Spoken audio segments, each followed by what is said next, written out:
Hello, hello! So in this video, we will be working on the last two cutouts for the 5th container. So if you want to see how we went about doing that, keep on watching, but also subscribe. A few years ago, we decided to quit the rat race and venture down a completely unfamiliar path in life. We sold almost all of our possessions, renovated a camper van, and toured the US looking for a piece of land to start our journey. After almost 2 years, we found our piece of paradise in the Pacific Northwest, and Pacific Pines Ranch was born. Follow along as we chase our dreams to build an off-grid shipping container home, and to see our projects and adventures along the way. As we like to say on the ranch, the joy is in the journey.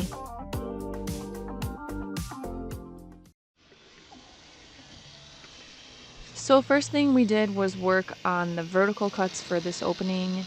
We try to keep each panel about 4 feet wide so they're easier to store and also easier to move around the building site.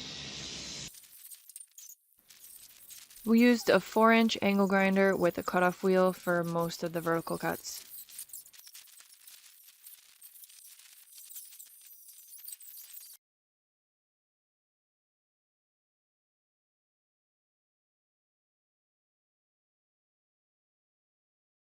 Here we are working on the vertical and horizontal cuts for each panel. We used the 7-inch grinder for the horizontal cuts because it's easier to reach the corrugation. Teamwork makes the dream work.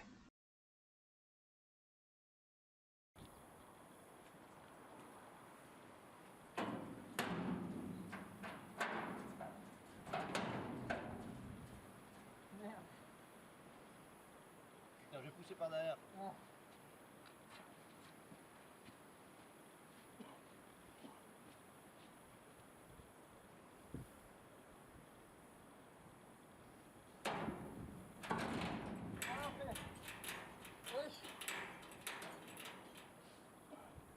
Je vais couper haut.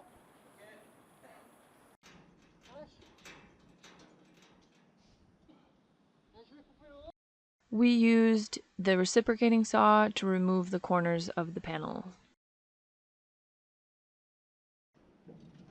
And then we used the grinder to remove the last 2 tiny parts holding the panel in place.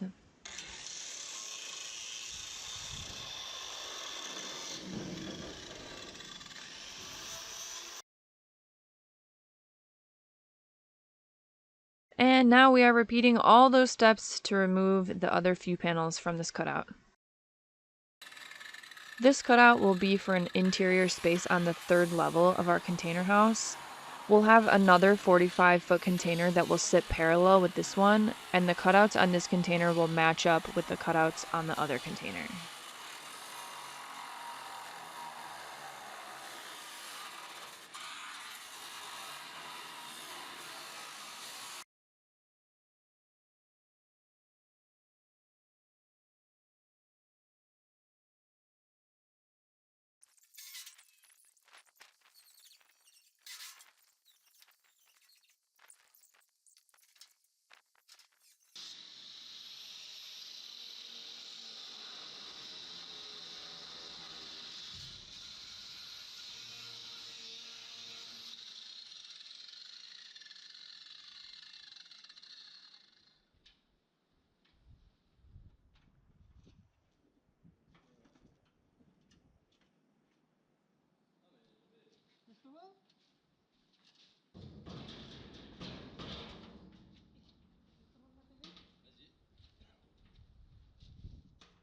Okay, so this is why we keep the panels at about 4 feet wide, because as you can see, they are sort of awkward to move around.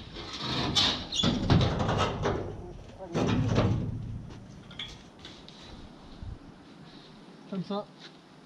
Hey look, a Ninja Turtle. Huh? Now we are moving on to the final cutout for this container. Whoop, whoop. So we are basically repeating all of those previous steps, which is basically another round of grind, weld, paint, repeat until the project is complete.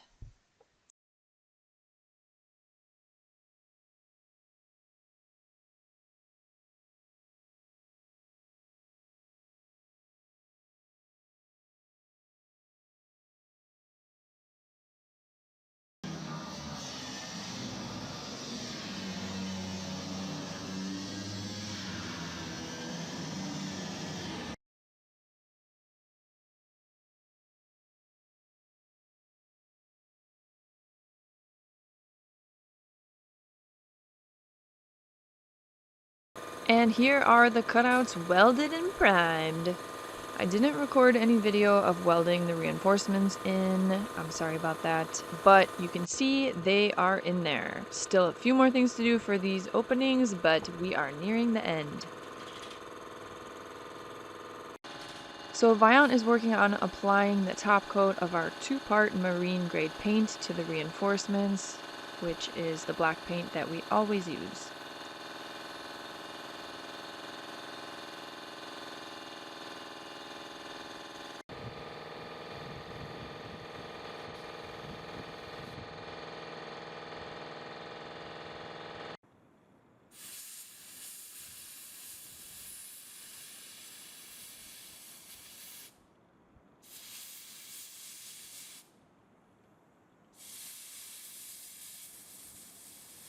So here is before and here is after.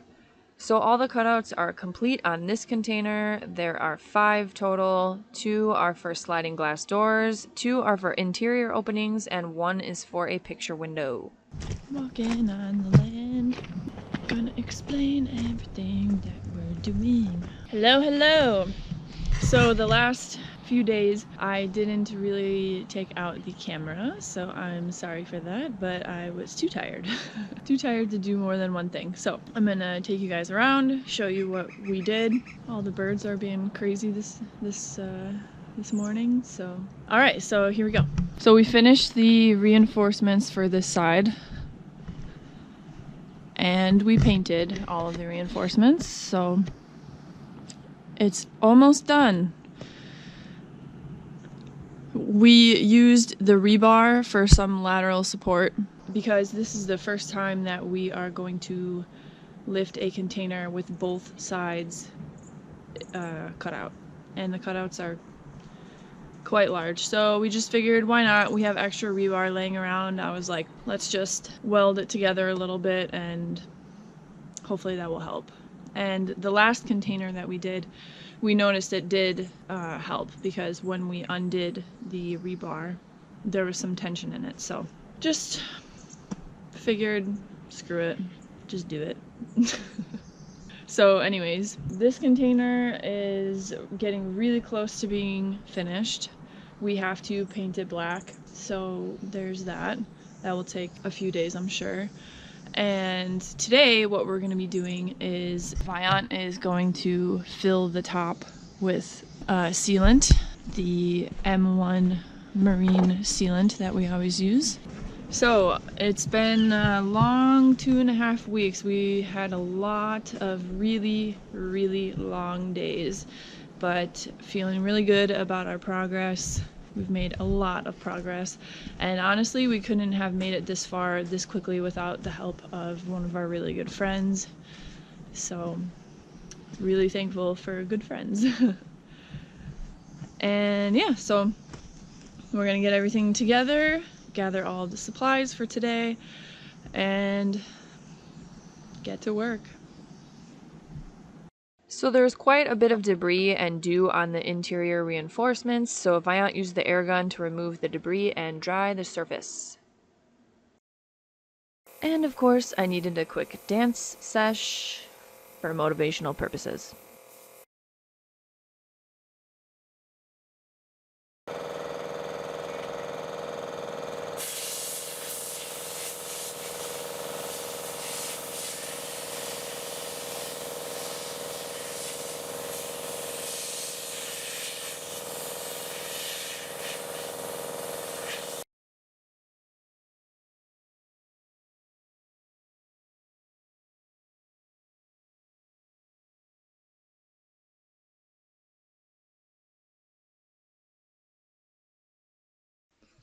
So these reinforcements are stitch welded to the container on the interior and exterior, so there are areas where there are small gaps in between the top tube of the container and the reinforcements. This next step, we will be wet sandblasting the container, and we don't want any moisture or blasting material to go in those gaps, which is why we're applying sealant to the reinforcements.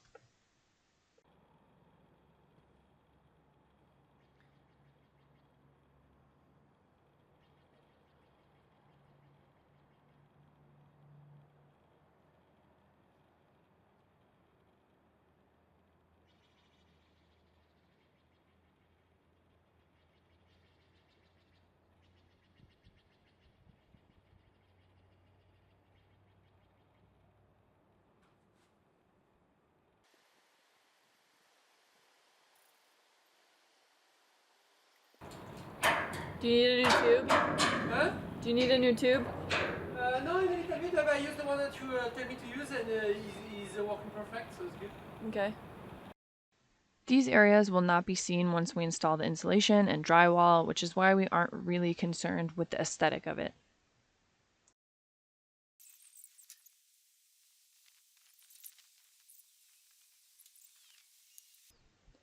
And here is the finished product. Vaillant the Sealant Master.